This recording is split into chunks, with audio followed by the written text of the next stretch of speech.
ഞാൻ ആശുപത്രിയിലായിട്ടും അച്ഛൻ എന്നെ ഒന്ന് കാണാൻ വരാതിരുന്നപ്പോ എനിക്കത് സഹിക്കാൻ പറ്റിയില്ല. എന്റെ മുമ്പിൽ നന്ദനെ സ്നേഹിക്കുന്ന പോലെ അവൾ ഒരുപാട് അഭിനയിച്ചു, കരഞ്ഞു. നമ്മുടെ കുടുംബത്തിന്റെ നിലനിൽപ്പിന് വേണ്ടിയാണ് അവൾ ഈ സഹിക്കുന്നതെല്ലാമെന്ന് പറഞ്ഞപ്പോ അച്ഛൻ അവളെ കണ്ണടച്ച് വിശ്വസിച്ചു. ഇപ്പൊ അച്ഛന് എല്ലാം മനസ്സിലായി. നീയായിരുന്നു ശരി. എന്തായാലും അച്ഛൻ വന്നല്ലോ, എനിക്ക് സന്തോഷായി.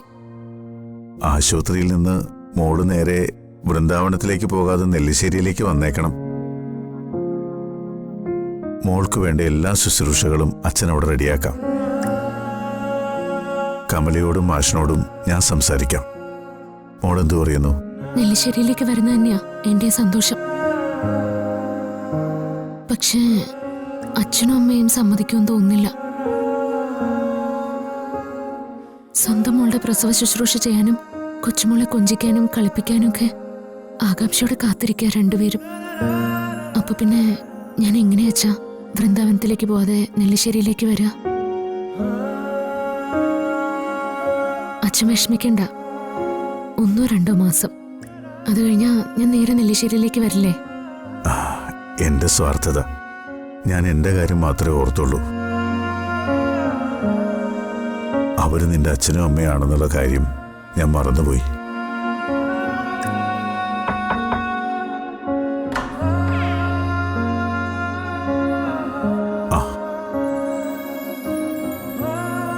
അച്ഛനിപ്പോ വന്നു?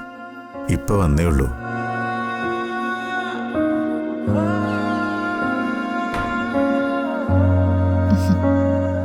അച്ഛൻ വന്നില്ല എന്ന് പറഞ്ഞ് എന്തൊരു സങ്കടമായിരുന്നു ഇവിടെ ഒരാൾക്ക്. ഇപ്പൊ സങ്കടമൊക്കെ മാറിയില്ലേ? എനിക്കിപ്പോ ഒരു സങ്കടമില്ല. അതെനിക്ക് കണ്ടപ്പോ തന്നെ മനസ്സിലായി. അല്ല, നേരത്തെ നേഴ്സ് കൊണ്ടുവന്ന ടാബ്ലറ്റ് കഴിച്ചിരുന്നോ? കഴിച്ചു. വേറെ എന്തെങ്കിലും ബുദ്ധിമുട്ട് അനുഭവപ്പെടുന്നുണ്ടോ? ഇല്ല, പക്ഷേ മുറിവിന്റെ ഭാഗത്ത് ചിലപ്പോഴൊക്കെ കൊളുത്തി വലിക്കുന്ന പോലൊരു വേദനയുണ്ട്. അത് മുറിവ് ഉണങ്ങാൻ തുടങ്ങുന്നതിന്. അത് സാരമില്ലേ. സന്ധ്യേ, എന്താ അച്ഛാ? നന്ദനോട് നിനക്ക് ഇത്രയ്ക്ക് സ്നേഹമുണ്ടെന്ന് അച്ഛൻ അറിഞ്ഞില്ല. അടുത്തു നിന്നിട്ടും അച്ഛന് നിന്നെ മനസ്സിലാക്കാൻ പറ്റിയില്ല, തിരിച്ചറിഞ്ഞതുമില്ല. അല്ലെങ്കിൽ നിന്നെക്കുറിച്ച് ഞാൻ അങ്ങനെയൊന്നും കരുതിയില്ലെന്ന് വേണം പറയാൻ.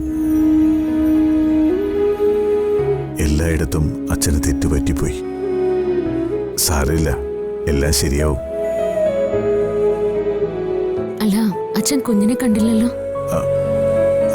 അത് ചോദിക്കാൻ തുടങ്ങുമായിരുന്നു. എവിടെയാ കുഞ്ഞ്? എനിക്ക് അവിടെ ഒന്ന് കാണണം. ഒരുപാട് അഗ്നിപരീക്ഷണങ്ങളിലൂടെ ഈ ഭൂമിയിൽ ജനിച്ച കുഞ്ഞാവള്. നെല്ലിശ്ശേരി വീടിന്റെ ഭാഗ്യം. ഇൻക്യുബേറ്ററില്. അച്ഛൻ വാ, ഞാൻ കാണിച്ചു തരാം. അർച്ചന, ഞാൻ അച്ഛനെ കൊണ്ടുപോയി കുഞ്ഞിനെ കാണിച്ചിട്ട് വരാം. ശരി, എന്നാ അച്ഛൻ പോയിട്ട് വാ. ശരി മോളെ.